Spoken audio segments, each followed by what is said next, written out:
iTestify is about testifying of what Jesus Christ has done and can do in each of our lives. Through testimony of people just like you, and through study of His Word, our prayer is to encourage each follower of Christ to be a light in this world. So let your light shine before men, that they may see your good works and glorify your Father, which is in heaven. Matthew 5:16.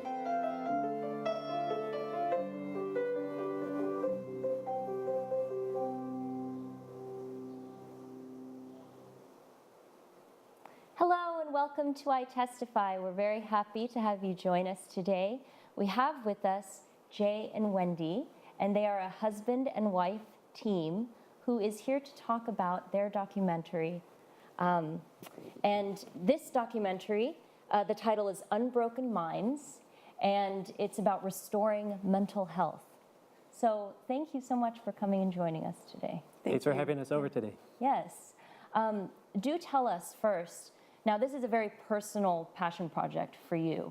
What was your personal experience with not only mental health, but health as you were growing up? Sure. So I was kind of raised in a standard American home, and with the idea that our genes determine our health, and we're either lucky or we're not, and there's not a whole lot we can do about it. And almost everyone in my family was very overweight, and it wasn't a question of if I ended up the same way, it was when. And at some point, my bad genetics would catch up with me, and there wasn't much I could do about it. And that's a very jaded mentality to have, especially when you're young, right? Yeah, and it seemed very hopeless that heart disease, diabetes, overweight, cholesterol problems was just a given, not a.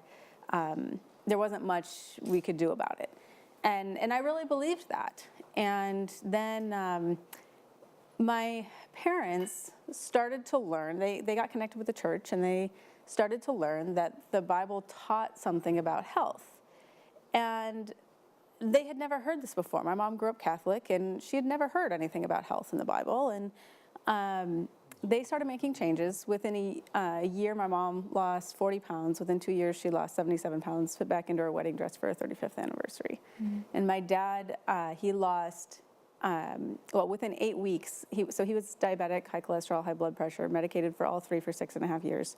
Doctor said, nothing you can do. That's just the way it is. Get used to it. Within 8 weeks of making these changes, he was off all of his medications. And within a year, he had lost 61 pounds, and his test strip stopped showing up. And he called, he's like, why haven't my diabetes test strip showed up? And they said, we can't send you anymore, you're no longer diabetic. Mm-hmm. And so that changed my perspective on health, that, here, he'd been going to the doctor month after month after month for years, and his health was never getting better. And then he learned about these simple changes, and suddenly he had this huge transformation. Both my parents did. And that's when I realized I didn't have to go down that same path. I was already quite overweight. I was a size 14 by about age 21, and I was heading down the same path as my family. And I started making the changes. And not only did my weight start to drop, but my brain started to function better. My whole body started to function better, and I could think clearer. And that, for me, as a young person in college, that was gold. I was like, if I could think clearer, I could do better on classes. And so my whole perspective on health started to change at this point. And then I was fortunate enough to work with an organization for about 10 years that actually taught people systematically how to reverse chronic diseases through diet and lifestyle and simple remedies, simple, just how we live and what we eat, basically. So really, this all started with learning more about the Bible from the Seventh-day Adventist Church. Yes. Yeah. And from what you said, there's some vast physical changes that were made in your family that were also done over a very short amount of time. Yes, very much. Wow. Yeah. So after you saw those changes in your parents, as well as experienced the changes for yourself, like you said, you were you were starting to work with an organization. So this is something that you brought into your professional life as well. Yeah, so I started volunteering with that organization, and I did that for about 5 years. And then I had the chance to go work with them full time. I left the corporate world, the entertainment industry where I was working, and went and joined them because I just loved how they were using media and technology, and they were wanting to use more technology to get this message out to more people, and that was my burden. And so I spent 5 more years working with them, and then I felt God was calling me on to something else. And I didn't really know exactly what. I'd been really interested in kind of a documentary model for some time, and the ability of this model to reach a lot of people and help a lot of people. And were you married at this point? I had the burden on my heart for some time, but we were married before I left that organization. So I think it was probably about 2 years into our marriage, roughly, that God said it was time to go. And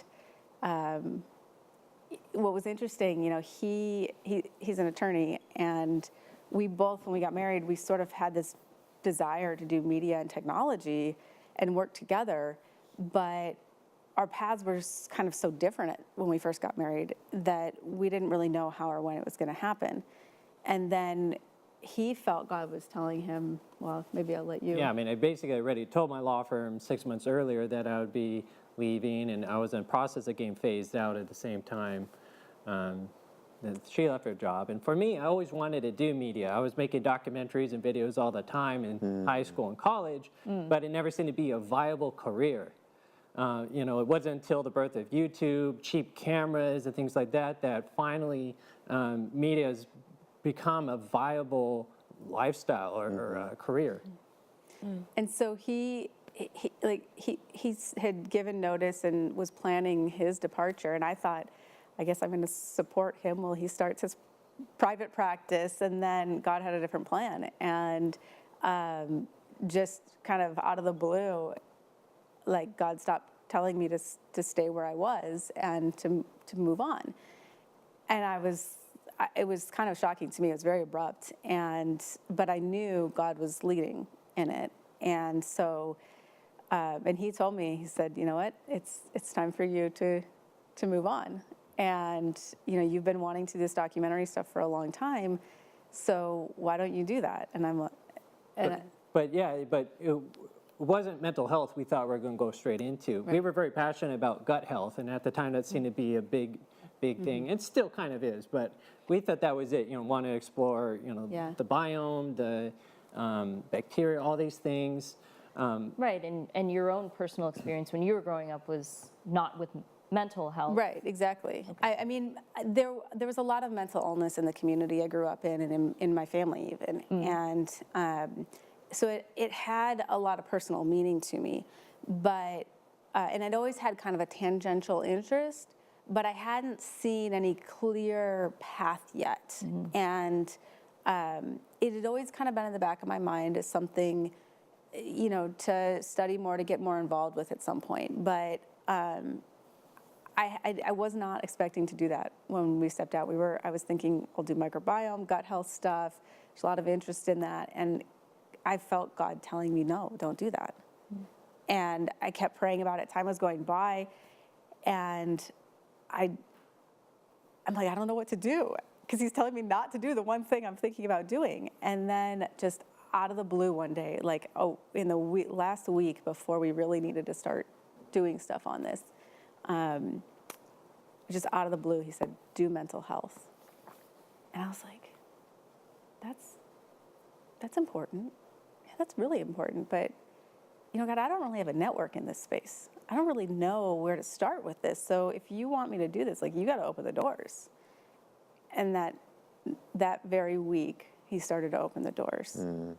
And we met someone that week that provided almost our first 30 interviews, which was just amazing. And that just kind of started the whole process. And now we've done over 130 interviews. And we hadn't even put a trailer out there yet. But God just kept opening the doors for for this content, because it's just such an important message. And now today, we started this about a year and a half ago, and we didn't realize when we started it that 2019 was going to be, that mental health was going to be such a big topic this year. So it seemed very providential from that perspective as well.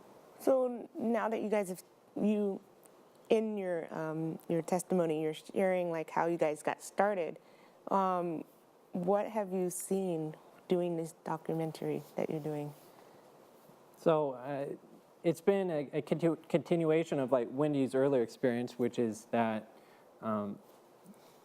we're not stuck with our genes, and we're not stuck with having to take pills the rest of our life, and that there is hope, and that if we take ownership of our health, if we seek out the right professionals, there are people out there that can guide us to the right path to healing. And I mean, you name the condition, we found people who've overcome it.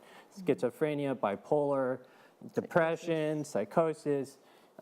There's remedies out there, but everybody has a different situation, and that's really key. Is medicine seems to fall too much in the trap of just identifying a bucket of symptoms and then thinking that's always the same condition that you treat with the same process, usually medication. But you could have people with schizophrenia because of abuse they suffered as a child. You could have people have schizophrenia because they have toxicity. We interviewed a woman who worked in an industry. Yeah, she ended up, she was in an industry, we can't say what industry, but she ended up with heavy metal toxicity and had full schizophrenic psychotic break. And her family said, this is not like her. She knew this wasn't like her, but she had full-blown what we label as psychosis, delusions, paranoia, all kinds of weird stuff going on. And she went through the standard system. She thought, my family doesn't know what they're talking about. I just need to talk to the doctors, that sort of thing. And she ended up, she was not getting better. And a year or so later, a year or two into it, her family said, look, we really think that you have some kind of toxicity going on. She had a family member who really brought that home to her and got her tested, and sure enough, she had heavy metal toxicity. And when she did the chelation, got it out of her system, and she got her life back. Yeah. I'm bringing this up kind of like an anecdote, but they used to call people who made hats Mad Hatters because they were working, I think, with mercury. Yep. Like seeped into their hands. So it totally brings that home. Like sometimes the stuff that you're doing, will cause, it's like an environmental hazard that will cause things. And that's something that's overlooked way too much. We interviewed an environmental practitioner out in Martha's Vineyard, and just opened our eyes to how much mental illness, even things like chronic fatigue. When people think, oh, that's just in my head. Maybe I'm just depressed, but we're exposed to so much toxicity these days because of the pollution in the air, the pollution in our food, the pollution in our water, that our bodies are really reaching the limit of what they can handle. And we're so amazingly designed with so many redundancies, but really a lot of us are at the limit. And women especially are much more vulnerable to environmental issues because studies have shown with rats that Testosterone is protective. Yeah. Female rats given testosterone would survive high doses of toxins, whereas female rats without testosterone would die. So, Good for us. so usually that's what you usually see. Women suffering a lot of these issues far earlier, and then few years later, then things might manifest in men. There's, if we can go in our Bible, there's a verse that really also struck home to me, Isaiah 58.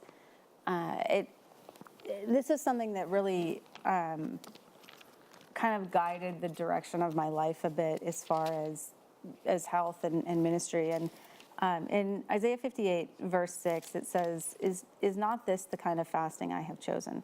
To loose the chains of injustice and untie the cords of the yoke, to set the oppressed free and break every yoke.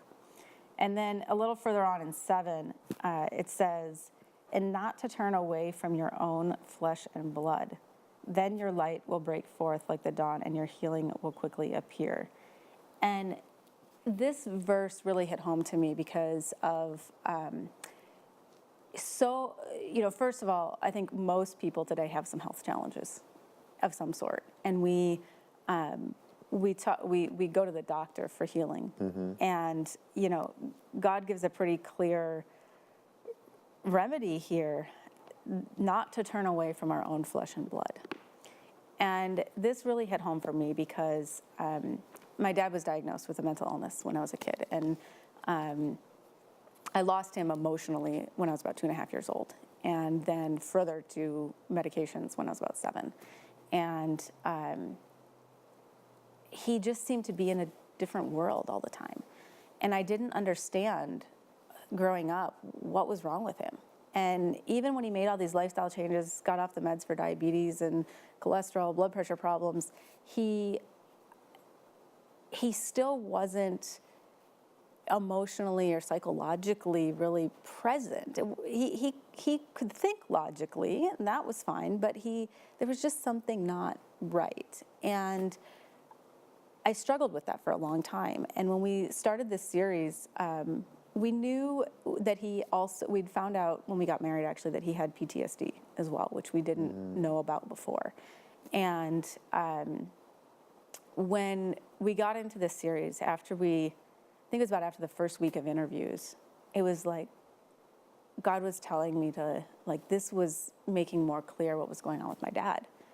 And I actually, a couple months in, I actually put the series on hold for about 2 months. And I just went through all my dad's records and reviewed everything that was going on with his situation because he wasn't getting answers. He wasn't getting the support that was really helpful. He would just go in, they would medicate him, and he'd just continue on that way. And he lived life half as a potato, and he couldn't do much. He couldn't function much. And what we found out in those couple months where I was going through his records was that his diagnosis was really completely wrong. And you could look at his notes and say, yeah, he's schizophrenic, but he really wasn't schizophrenic. What he really had was trauma. And so one of the things we've learned is that so often severe trauma gets diagnosed as schizophrenia. And memories that they're having get diagnosed, and triggers get listed as delusions.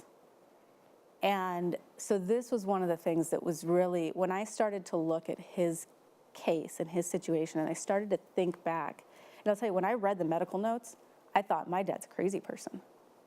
But then I remembered back to the stories that he told me growing up, the things that he would drip out to me at times, the comments he would make. And I realized that everything in his notes was a distortion of the reality that was used to justify the diagnosis and justify the medication. And I started to put together the dots of, this is one of the things that triggered him was rap music. And anything that sounded like rap music, rhythmic speaking. Well, it turned out that was a trigger for him because his trauma came from the Chicago riots of 1968.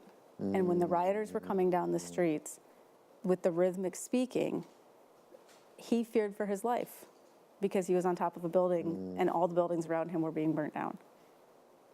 And so that rhythmic speaking that was sort of the basis to rap music would trigger his trauma. Well, hearing rap music would get listed as a delusion. They'd say, well, what happened? He's like, I heard music. I heard rap music. And they're like, delusional. And this happens to so many people. And that brings me to a point I really want to make, that, which is, in this process, we've really learned listening is so important. If you're a medical practitioner, you need to listen to your patient. You need to ask questions. And even us, as friends, as family members, we really need to listen to those around us because they're constantly giving us cues that we're not understanding them. We're judging these people, thinking, well, yeah, they sound crazy. That doesn't make sense. But they're trying to communicate the best they can.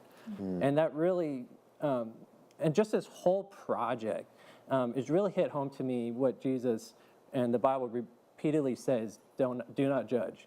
So if you want to take a look quickly at Luke 6, verse 37, Jesus says, judge not, and you shall not be judged. Condemn not, and you shall not be condemned. Forgive, and you will be forgiven. And he's trying to help us think outside of ourselves and put ourselves into the other person's situation. Jesus had perfect knowledge. The Bible says he could look straight into the heart of men, and he knew what was within.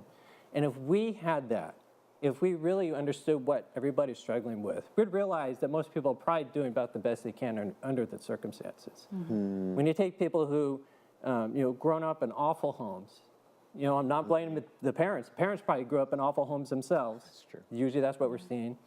The malnourished, not access to good food. Maybe they don't have a good religious community.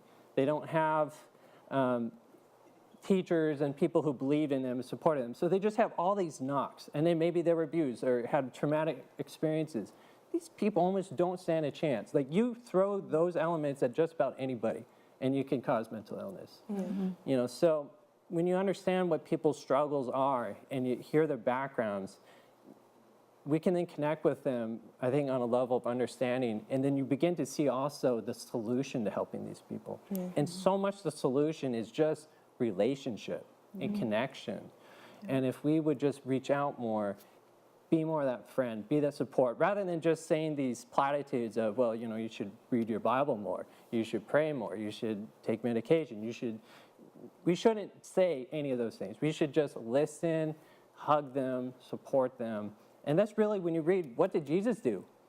He's not so much preaching to people. He's out there trying to help heal them. He understands their situation. He gives them just the right word of encouragement they need. And then he might eventually give them the advice that they need to not fall back into the trouble they had. Yeah. It's so interesting, too, because with mental illness, a lot of times we don't treat it the same way. And the verse that you're talking about, don't turn away from your flesh and blood, so many times when people say things or do things that are uncomfortable, people don't like that and they run away, and they don't want anything to do with it. You're irrational, you're not acting the right way, and they don't want to deal with it. I've experienced that personally. And at the end of the day, if you have someone who's sick, who has diabetes, like you mentioned, who has heart disease or whatever, you'll do anything to help them and fix that. And mental illness is not treated the same way, but from what we understand, or what science is starting to prove, it's just like any other illness. It needs to be treated, but it needs to be done with care. You can't run away and all of us could play a role Yeah. in providing a safe, non-judgmental place where these people can come. But it's something about mental illness that freaks us all out. We don't understand it, and we just want to run from those people. And really, we need to just hunker down, collectively learn and educate ourselves about mental illness, and be that friend and support for these people. And it takes a community to do it sometimes. And when it's our own family, it's so important. Like, that's what really hit home to me in this, was to know my dad's stories, to hear them growing up, and to see the transformation in him when we just started to listen to him. And so often we throw them back out of the boat when they're trying to climb in. And we need to listen and help them. And I think before we run out of time, I think it would be a good opportunity to show our trailer.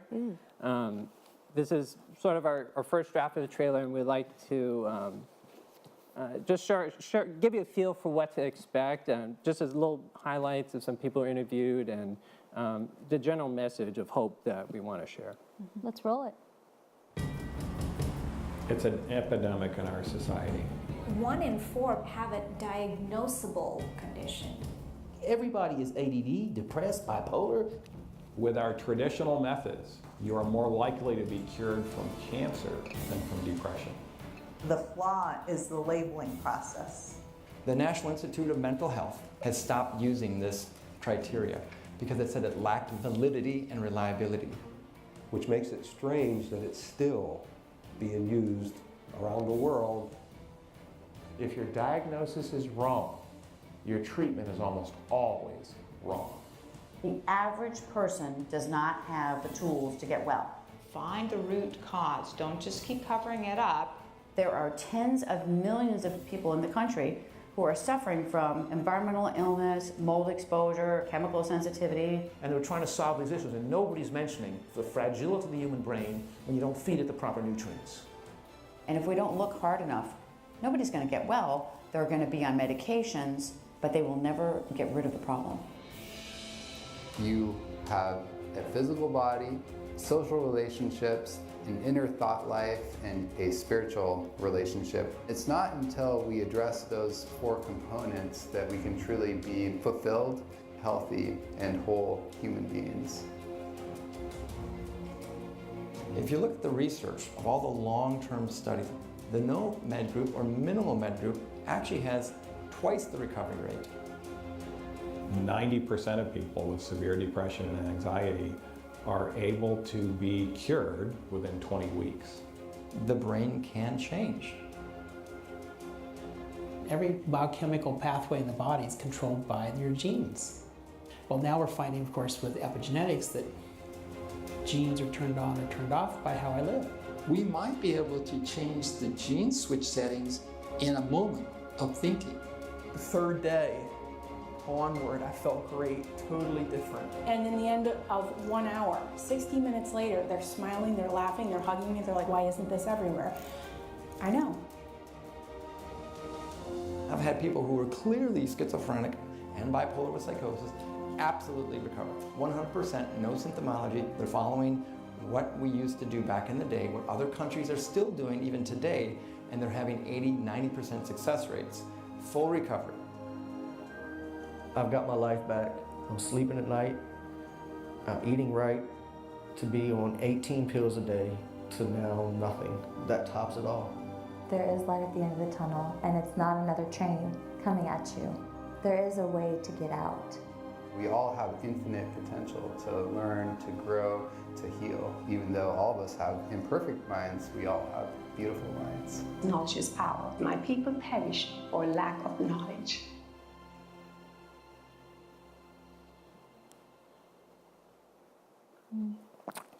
Wow, that's a powerful video that you guys showed us. And I really like how it just takes different pieces of other people's stories and puts them together. You know, you might not see yourself in one person, but you can see yourself in another.